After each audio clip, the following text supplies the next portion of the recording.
Traders how are you, कैसे हैं आप लोग। आइए दोस्तों आज का एनालिसिस चालू करते हैं और आपको पॉइंट टू पॉइंट अगर आप डेली मेरे एनालिसिस को फॉलो कर रहे हैं तो आपको हर एनालिसिस पे आपको ये सीखने को मिलता है कि मार्केट भी जब भी अपना बिहेवियर चेंज करता है, अपना मूवमेंट चेंज करता है तो आपको कैसे रिएक्ट करना चाहिए मार्केट के अंदर, कैसे पोजीशन बनानी चाहिए। और ये आपको देखो, आप मंथली अगर किसी का सब्सक्रिप्शन लोगे या मेंटरशिप प्रोग्राम लोगे, वहाँ भी आपको ये चीज़ सीखने को नहीं मिलेगी जो यहाँ पे हमारे यूट्यूब के माध्यम से आपको डेली फ्री ऑफ कॉस्ट सीखने को मिल रही है कि भाई डेली जब मार्केट अपने बिहेवियर को चेंज करता है, अपने पैटर्न को चेंज करता है, तो हमें किस तरह के एडजस्टमेंट्स मार्केट के अंदर करनी चाहिए। तो हम लोग आगे बढ़ें इससे पहले मैं आपसे रिक्वेस्ट करूंगा कि आप हमारे चैनल को लाइक करें, सब्सक्राइब करें और कमेंट जरूर करें, कुछ ना कुछ डेली बेसिस पे कमेंट करें। 2 मिनट लगता है कमेंट डालने में, इससे चाहे मैं आपको रिकॉग्नाइज करूँ ना करूँ, मैं भूल जाऊँ आपका नाम लेना, लेकिन मेरे दिल में आपके लिए हमेशा एक ग्रेटिट्यूड है कि यार आप लोगों ने कमेंट किया तो अच्छा लगता है। तो जैसे कि हम डॉलर इंडेक्स पे आते हैं तो कल बहुत बड़ा दिन था, एफओएमसी का दिन था, मॉनेटरी पॉलिसी थी। मैंने कल आपको अपनी वीडियो में बताया था कि कोई भी मॉनेटरी पॉलिसीज में चेंजेस नहीं आएंगे। इन्होंने बोला है कि 0.50 बेसिस पॉइंट पूरे दिसंबर तक हम रिड्यूस करेंगे। पहला 0.25 बेसिस पॉइंट आपका रिड्यूस हो सकता है जुलाई मंथ के अंदर। ठीक है, अब हुआ क्या, टेक्निकल ग्राउंड्स पे अगर हम आते हैं तो सबसे पहले हमने आपको बोला था कि अगर डॉलर इंडेक्स का ये वाला लो टूट जाता है तो ये नीचे जाना चाहिए, लेकिन यहाँ पे इसने क्या किया, गैप फिल कर दिया। केवल यहाँ पे गैप फिल किया और गैप फिल करके ही ऊपर जाने लगा। फिर भी हमने बोला था अगर इसके हाई के ऊपर अगर आ जाता है तो हमें डॉलर बाय करना है और बाकी यूरो जीबीपी सेल करना है। अभी कंडीशन में हमारा क्या है, यूरो बाय है और यूरो सेल है, जीबीपी सेल है, क्योंकि इसने इस वाले का लेवल का हाई ब्रेक कर दिया है। ठीक है, इंटरेस्ट रेट में अभी कोई चेंजेस नहीं है।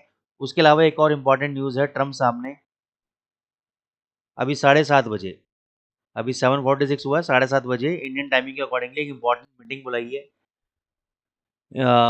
जो पॉवेल साहब ने इंटरेस्ट रेट रिड्यूस नहीं किया है और उसके रिगार्डिंग बोला है, तो उन्होंने एक इम्पॉर्टेंट मीटिंग बुलाई है और टैरिफ्स के रिगार्डिंग भी कुछ अनाउंसमेंट होने वाली है बड़ी, ऐसा मेरे को लगता है, क्योंकि उन्होंने बोला है कि कुछ announcement regarding the trading partners हम लोग करने जा रहे हैं। तो अभी तक तो टेक्निकली डॉलर इंडेक्स तेज है, जब तक ये वाला लो ब्रेक नहीं होगा डॉलर इंडेक्स ऊपर जाने के पूरे पूरे फिराक में है और यूरो जीबीपी नीचे आने की फिराक में। हालांकि यूरो यूएसडी में मैंने जब आपको बोला था कि कल बाय कर लेना, डॉलर का जब लो टूटता है तब उस समय यूरो यूएसडी 37 चल रहा था और इसने हाई लगाया 1.1378 का हाई लगा दिया, तो इसमें प्रॉफिट हुआ है आपको। और अगर होल्ड कर रहा है तो भी अभी आप कोई दिक्कत नहीं है, क्योंकि इसने हमारे जो 1265 का लेवल मैंने दिया था स्टॉप लॉस, वो अभी तक टूटा नहीं है। तो इसका मतलब क्या बता रहा है कि यूरो अभी तक अपनी पोजीशन को स्ट्रांगली होल्ड करे हुए है, स्ट्रांगली होल्ड करा हुआ है। लेकिन फिर भी हम लोग क्यों इसमें सेल रिकमेंडेशन दे रहे हैं, क्योंकि डॉलर इंडेक्स अभी तक ऊपर लग रहा है हमें। क्यों ऊपर लग रहा है, क्योंकि इसने ये वाला जो है गैप फिल करके ऊपर जाने की कोशिश कर रहा है। अब अगर इसने वापस से ये वाला लो टूटा तो ये कंफर्म है कि भैया अभी ये जो है डॉलर नीचे है, यूरो बाय है, यूरो को बाय करके। तो यूरो के लेवल्स कौन कौन से हैं अभी ट्रेडिंग के, अगर मैं इंटरडे सेलिंग की बात करूं तो आज अगर आपको 15-20 पिप का ट्रेड लेना हो तो 1425 ये पहला जोन है सेलिंग का, 1475 ये दूसरा जोन है। ठीक है, सपोर्ट की अगर मैं बात करता हूँ तो जैसे यहाँ पे आप देखोगे रात में भी सपोर्ट लिया, यहाँ पे मॉर्निंग में भी सपोर्ट लिया 1300, फिर 1200। ये एक 1265 का टेक्निकल है, लेकिन इंस्टीट्यूशन के हिसाब से 1300 के बाद सीधे 1200। तो अब आप देख लो आपको कहाँ पे सेल पोजीशन बनानी है, यहाँ पे बनानी है या थोड़ा सा ऊपर जाए वहाँ पे बनानी है आपको सेल पोजीशन। अभी देखो मेरी रिकमेंडेशन क्या है कि सुबह की अगर आप 2 कैंडल देखोगे, ये दोनों इन्वर्टेड हैमर कैंडल हैं और बहुत ही प्यारे कैंडल हैं और इन्होंने लो नहीं तोड़ा है, इन्होंने लो नहीं तोड़ा है।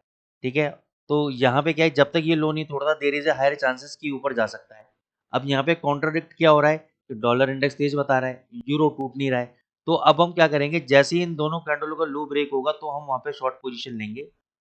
ठीक है, स्टॉप लॉस हम डॉलर का ही देंगे, यूरो का नहीं देंगे, क्योंकि यूरो ऊपर नीचे हो सकता है लेकिन डॉलर की मूवमेंट बहुत जरूरी है। जब हम सेल करेंगे यूरो के अंदर, ठीक है, तो उसका स्टॉप लॉस कब देंगे, जैसे डॉलर ये वाला लो तोड़ देगा तो यूरो भगेगा, तो जिस समय ये वाला लो डॉलर तोड़ेगा उस समय जो भी यूरो का लेवल होगा वहां से एग्जिट कर जाएंगे। तो हम सेल कहाँ करेंगे, यूरो के अंदर, इसके नीचे। जब तक ये नहीं टूटेगा तब तक हम सेल नहीं करेंगे। सेम जीबीपी यूएसडी आ जाओ, बहुत स्ट्रांग बना हुआ है, 3250 का लेवल, ये 3260 का लेवल जो है ये तोड़ने का नाम नहीं ले रहा है। बार बार 3280 के आसपास आता है, वहां से टर्न अराउंड हो जाता है, 3300 से टर्न अराउंड हो जाता है, तो तोड़ नहीं रहा है। डेली चार्ट पे देख लेते हैं क्या पोजीशन, हाँ भी तोड़ नहीं रहा है। ठीक है ना, आज बैंक ऑफ इंग्लैंड की मॉनेटरी पॉलिसी शायद इसी वजह से अपनी स्ट्रांगनेस को बनाया हुआ है क्योंकि वो अभी इंटरेस्ट रेट रिड्यूस नहीं करना चाह रहे बैंक ऑफ इंग्लैंड वाले भी, तो उनके भी कह रहे हैं भाई इन्फ्लेशन लेवल हाई है, तो मेरे हिसाब से तो यहाँ पे आपको बाय ट्रेड लेना चाहिए 3260 के स्टॉप लॉस के साथ। अगर 3260 का स्टॉप लॉस कट जाता है तो यहाँ पे आप शॉर्ट पोजीशन क्रिएट करना, बिल्ड लगा के रखना, क्लोजिंग का वेट मत करना, शॉर्ट मार देना, ठीक है ना। और 3400 का स्टॉप लॉस रखना। 3400 के ऊपर अगर डेली चार्ट में बंद हो गया और अगले दिन उसका हाई ब्रेक हो गया तो डबल से बाय, फिर 3600 जाएगा, नहीं तो ये 3120 तक नीचे आ सकता है। तो 3 ट्रेड है आपके, अभी बाय करो, 3260 का एसएल रखो, 3260 टूट जाए, सेल ट्रेड एग्जीक्यूट करो, 3400 का स्टॉप लॉस रखो, ठीक है ना। ये ट्रेड बन रहा है, और 3400 के ऊपर अगर क्लोजिंग कर जाए डेली चार्ट में और अगले दिन उसका हाई ब्रेक कर जाए तो डबल से बाय कर। गोल्ड पे मैंने आपको 3325 के आसपास बोला था बाय करने के लिए, वहां तक आया ही नहीं, तो आप बाय कहाँ से करोगे, ठीक है ना। सुबह का अगर आप देखोगे ये इन्वर्टेड हैमर कैंडल बना है, सुबह से तेजी में है, अभी इमीडिएट बेसिस पे जो सपोर्ट है, कल भी आप देखोगे मैक्सिमम समय जो उसने निकाला वो निकाला 3285 के आसपास, तो यही आज का हमारा सपोर्ट है 3285। अगर आज नीचे 3290 के आसपास आता है बाय करो, 3285 का एसएल रखो। अगर 2 घंटे का कैंडल 3285 के नीचे बंद होता है तो नेक्स्ट सपोर्ट आपका 3260 है, और उसके बाद फिर आप सॉरी 3385, 3360, ठीक है ना, 3360, उसके बाद 3300, ऊपर रेजिस्टेंस कहाँ पर है, पहला 3425, फिर 3440 से 3450 के बीच।